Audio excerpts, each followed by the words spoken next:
Hi friends, ఎప్పుడైనా అన్నంలోకి తొందరగా ఏదైనా కర్రీ చేసుకోవాలనుకుంటే ఇలా ఒకసారి ట్రై చేయండి. టేస్ట్ అయితే సూపర్గా ఉంది. ఇది ఎలా చేయాలో మీరు కూడా ఒకసారి చూసేయండి. ప్యాన్ పెట్టుకొని ఆయిల్ వేసి కొంచెం వేడెక్కిన తర్వాత కొద్దిగా ఉల్లిపాయలు వేగిన తర్వాత పచ్చిమిరపకాయలు వేసుకోండి. నేనైతే ఒక 4 పచ్చిమిరపకాయలు వేసుకున్నాను. నాకైతే కొంచెం కారం ఎక్కువ ఉండాలని 4 వేసుకున్నాను. మీరు కూడా కావాలనుకుంటే ఇంకా 2 యాడ్ చేసుకోవచ్చు, లేకపోతే తగ్గించుకోవచ్చు. అలా కొంచెంసేపు వేపుకొని ఉల్లిపాయ మగ్గిన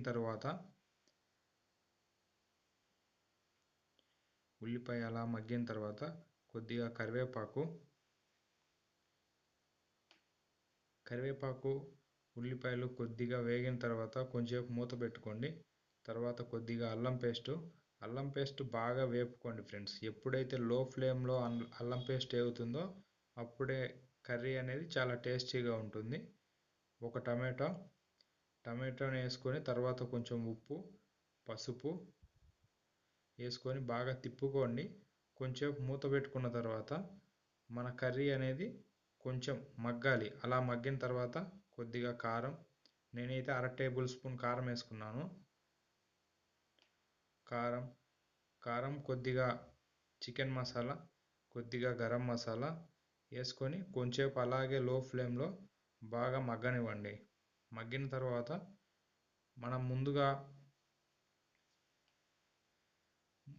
నేనైతే 2 ఎగ్స్ తీసుకున్నాను. 2 ఎగ్స్ తీసుకొని వాటిని బాగా ఒక కప్పులో మిక్స్ చేసి పెట్టుకున్నాను.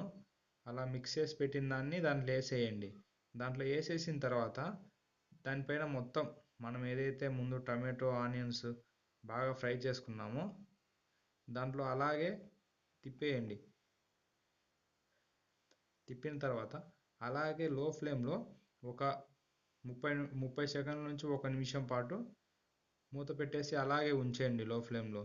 తర్వాత మూత పెట్టేసి తీసిన తర్వాత మనదైతే ఇలా ఉంటుంది ఫ్రెండ్స్. దీన్ని ఏం చేయాలంటే చిన్నగా ఒక స్పూన్ తీసుకొని తిప్పేయండి. దాన్ని తీసుకొని తిప్పేసేయండి. తిప్పేసిన తర్వాత చూడండి ఎలా వచ్చిందో. అలా చిన్నగా తిప్పేసుకోండి. చూడండి ఎంతో కలర్ఫుల్గా ఉంది. నాకైతే నోరూరిపోతుంది. అలా తిప్పిన తర్వాత దాన్ని కూడా అలాగే మళ్ళీ ఇంకొక 30 సెకండ్ల నుంచి 1 నిమిషం పాటు లో ఫ్లేమ్లో అలాగే కుక్ చేసుకోండి బాగా. చూడండి ఎంతో తొందరగా రెడీ అయిపోయింది మనకి ఎప్పుడన్నా పప్పు, కర్రీ ఏదన్నా లేనప్పుడు ఇలా అయితే మనకి ఏం అవసరం లేదు. ఆమ్లెట్ లాగా ఉండిద్ది, అలాగే కర్రీ లాగా ఉండిద్ది.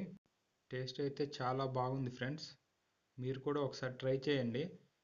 ఎప్పుడన్నా కర్రీ, పప్పు లేనప్పుడు ఇలాంటిది ఒకటి ట్రై చేయండి. టేస్ట్ అయితే సూపర్ చాలా బాగుంది ఫ్రెండ్స్.